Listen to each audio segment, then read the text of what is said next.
Hey everyone, it's Mike Andes here at landscapebusinesscourse.com, and this morning we are having another midweek motivation meeting with our team. So each Monday morning we come in about 15-20 minutes early and have this optional meeting with the team.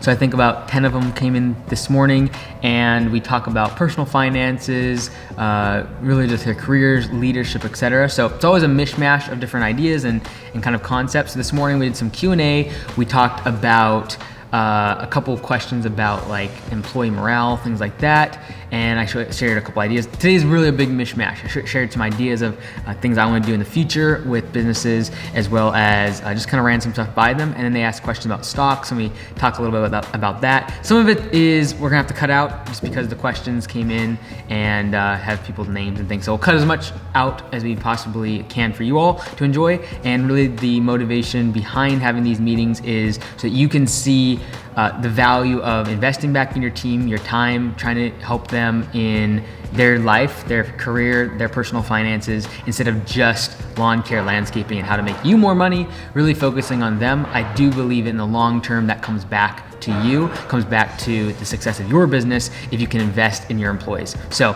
let's go ahead and show you this little clip about 15-20 minutes that we had this morning.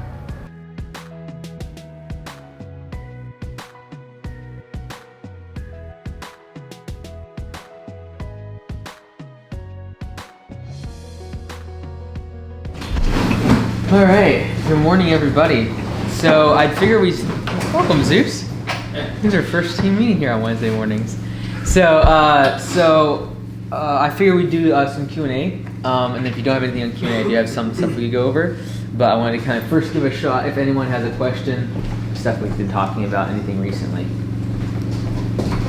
So, speak now or forever hold your peace.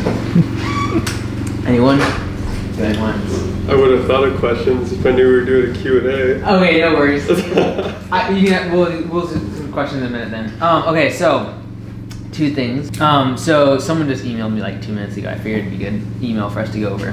So I got a lot of these emails. They're from non-franchisees. And so I'll read you the email and then I'll get you guys' take on it before I respond back. It says, I have 2 employees, friends who are on our landscape crew. One of them is the team leader and foreman. Both have bad attitudes. They stop at the gas station 4+ times a day, don't follow the lunch rules to clock out when leaving this site, etc. What can I do to correct this? I honestly would like to get rid of them, but I can't find any help on the back end. Our foreman is awesome when he works, as is the other member, but the third team member, a guy with great character, came to me to discuss the frustrations that he feels he has to compromise on his morals to work with them. Best. So, what would your kind of take be if you were to have to give advice to this person? P for P. P for P, and then get rid of the foreman. Or not get rid of it, but like, don't add that hierarchy into it, because nobody's going to take ownership over the stuff they're doing. Yeah, P for P is a big part of it. Sometimes the attitude part, like if I was telling him, I would probably say exactly that. Like P for P is a long-term strategy, right? It'd take him a long time to switch over. But like honestly, you got to find someone that's good, and then have the talk with the people who are not good, and be like, basically, you need to either shape up or ship out. Because at the end of the day, the attitude is something you can't fix a lot of times. P for P is great for the performance side of things, like not showing up to the, clocking out 4 times, or not going to the gas station 4 times a day, all that sort of thing. But it rarely fix attitude, right? Like you've seen it here, right? You still have people with bad attitudes that we have to fire, right? Or don't care, and it's like, dude, you're on P for P, but it's like, if they're not money motivated, it doesn't really matter. Mm-hmm. So P for P is great when you have people who are money motivated, but if they're not money motivated, they still have an attitude. Or whatever the issue, right? You could probably promote the third guy who wanted to come in with complaints. Promote him, but keep the foreman, not as the foreman over, just as a crew member. It'll humble him a bit, definitely. Yeah. Once you realize, he still works, but he definitely got kicked down a notch, and now the guy he was in charge of is now the boss. So yeah. The challenging part too is for this guy. He emailed me. The challenging part is when someone says something. Usually, guys don't want to tattle on other people, right? Like you don't want to tell on other people if they do something out in the field, and then from the boss's standpoint, you don't want to promote someone because they said something else about someone else that you have not seen. So that's the hard part, right? And it just becomes a game of like he said, she said, right? Like who said what, and then this is the hardest part when you have like 2 or 3 crew members. Here it's easy because, like for example, if Liz wants to fire someone, she can basically tell someone, hey, the guys that have been working with you have said X, Y, and Z, and so we're kind of moving in this direction, right? Or you need to improve. Well, when you have like 2 or 3 employees and you say, hey, the guys you've been working with have said this, you know exactly who they're talking about. And it makes it very difficult to give feedback from third party. Instead, it's like basically like, hey, you have not been doing well. It's harder to just be like, hey, the people that have been working with you have been giving me feedback. So it is more difficult. But I like that idea too, like the third guy, if he's that good, having him be more the team leader. So, cool. All right, Q&A. Anyone had questions? He's been thinking about anything, Nick? Yeah, Marcus, go ahead. With franchisees, kind of the inquiries you get on people that are interested in starting a franchise. Yeah. Can I ask, like, how many serious inquiries do you get per week for somebody that wants to start a franchise? Yeah, like so there's probably been over 250 inquiries, but usually within 10 minutes of a phone call, 90% of them, they're not going to work out. I see. Lots of things that will disqualify them. One, financially, they're just not in a good spot to where I know that they're going to be able to grow. If they're just like, oh yeah, I got like $3,000 and like I want to do this business and I've never been in the landscaping industry, like we got a problem. That is part of it. Bigger part is like culture. If they're like swearing about their employees, like it's immediate. I have another kind of franchise question. Sure, yeah.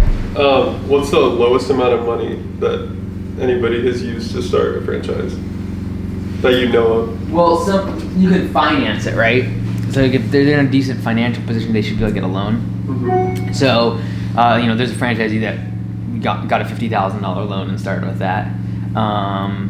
In terms of like what I'm looking for is either financial like stability where you can go get a loan or you have cash on hand, right? Like I really think someone needs to kind of have 15-20 grand in cash to kind of just be in a spot where like even if they get a loan, they have 15 or 20 grand to spend on marketing, their first truck, stuff like that. Like it would be a long time before you're actually profitable, or before you can pay that back. Oh, you mean the loan? Yeah. Well, we do finance the initial fee now, where like they can basically just pay the initial fee over the course of a year.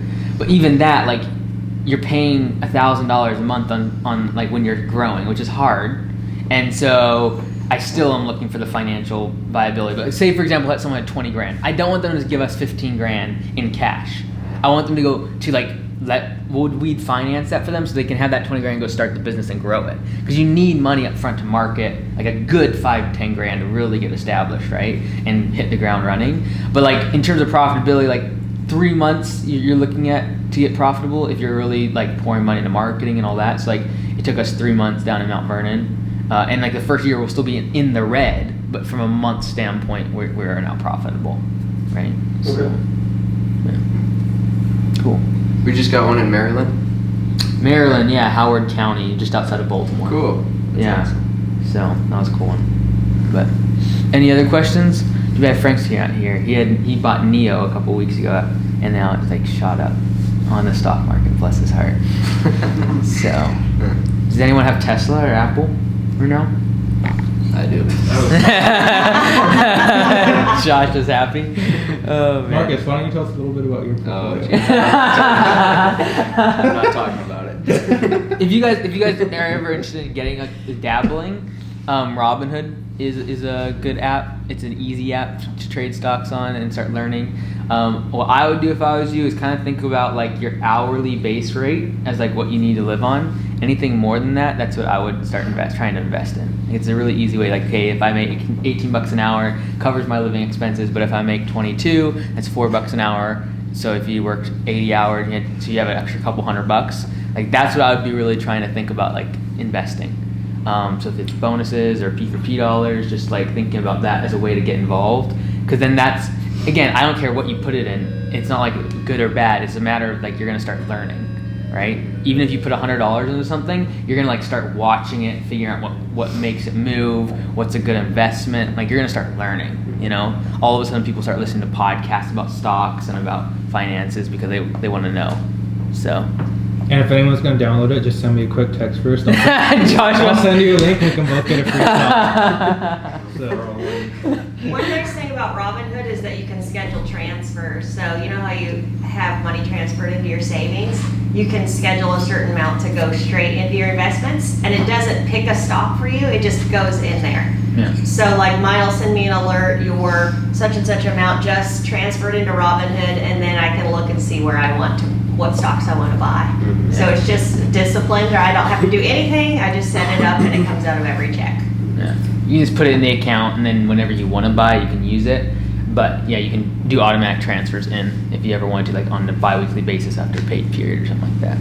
So, cool. I have a question about a stock. Which one? I couldn't find it on Google. Oh, this is fun. I love that.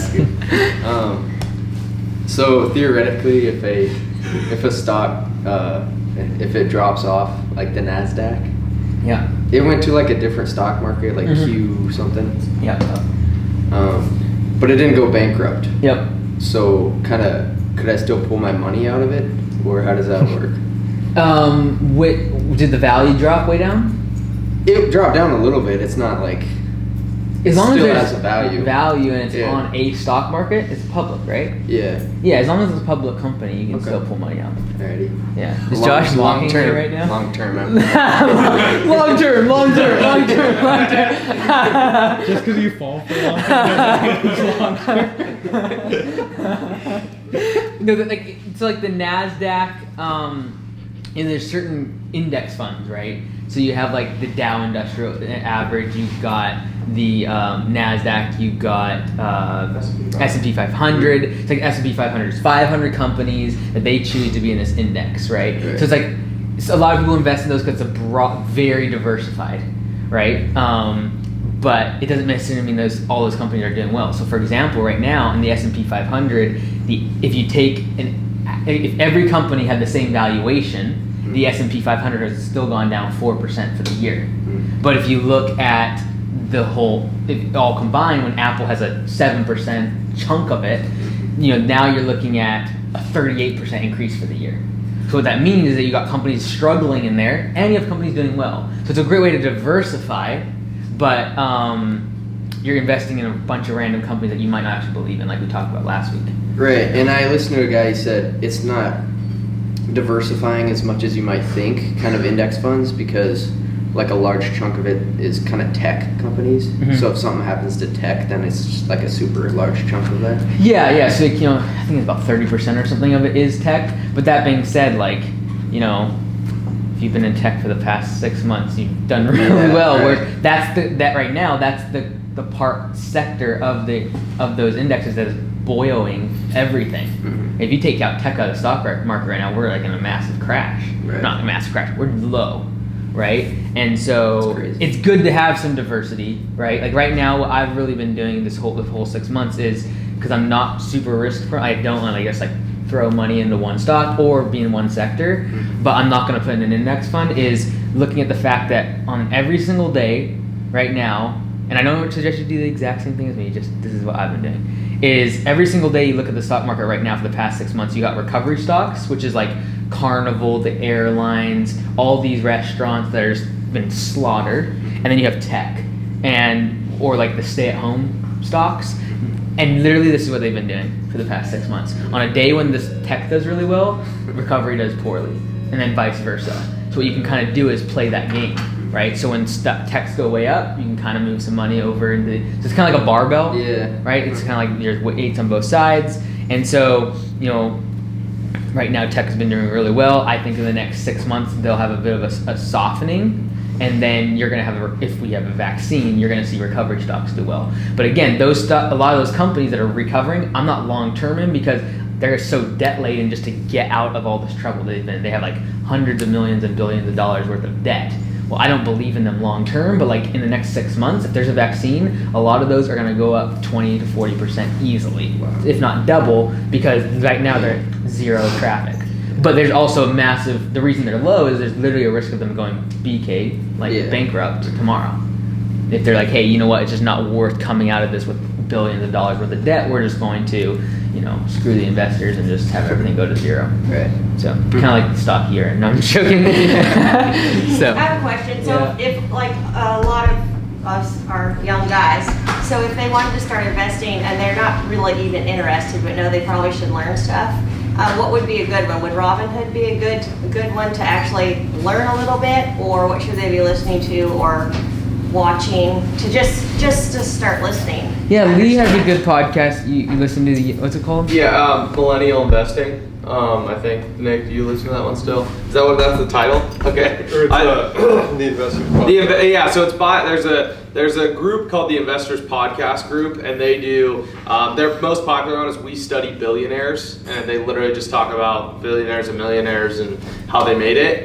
There's another one that basically an intern said, hey, I want to start this, and it's just millennial investing. So it's really good. It's every 3 episodes it kind of rotates, so it'll be an episode on the stock market, it'll be an episode on real estate, and then it'll be an episode on personal life investment, life training, life hacking, health and wealth, stuff like that, and then it kind of cycles through. So that's a really good one. I listen to that one pretty religiously because it is just a wealth of information, and they kind of respectfully dumb it down if you don't have a lot of experience, which I don't. So Robinhood is great because it's simple, and there are indexes inside of Robinhood that you can invest in. Like the Vanguard creates indexes of companies, and so you're not going to see 10% in a month, but you are going to get some variety. So you're like, hey, I want to invest something in tech. Okay, well, they'll take 100 companies or 50 companies, and they'll do small cap or large cap companies, for example, that you can invest in, and those are easy, and that's what I would do, because this is the bottom line. If you're going to invest money,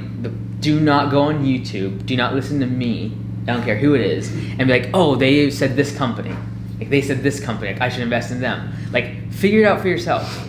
And do the due diligence and figure out what you want to do. And until then, do indexes. Because if you, right now it's oh, Tesla, I see Tesla all in the news. There's a really good chance Tesla go down 30 to 40% right now. Because they've gone up 60% in the past 4 weeks. So just buying into the news, you're going to set yourself up for failure. Right? So basically everything opposite of what the news does, you want to do. I sold out of Tesla yesterday. So I just think it's hyped. I could be completely wrong, but my trading philosophy is when everyone wants to get in, I'm out. They put a microchip in a pig's brain. Yeah, dude, that's incredible. That wasn't Tesla, that was Neuralink, but it has connection to Elon Musk. Yeah, right. Anything with Elon Musk does well. You're paying for Elon. They say buy the rumors, sell the news. That's the classic line. And I would say one recommendation I would have, like Mike said, there's YouTube people, they're scammers, they're oh, get rich quick, blah blah blah. As fun as it isn't, just go Forbes.com, eTrade.com, and read Investing 101. Read tried and true articles from well-established company names. Don't just Google YouTube and find some guy who's I flipped $5,000 and now I own 6 Teslas. Here's my new Lamborghini. Yeah. Right. Don't do that. Go to Forbes. Go to eTrade. Go to I don't know. Yahoo Finance. Yeah, Yahoo Finance. I love that app. I'm on that app almost every night. Good stuff. So yeah. Cool. Have an awesome day, guys. Thanks so much.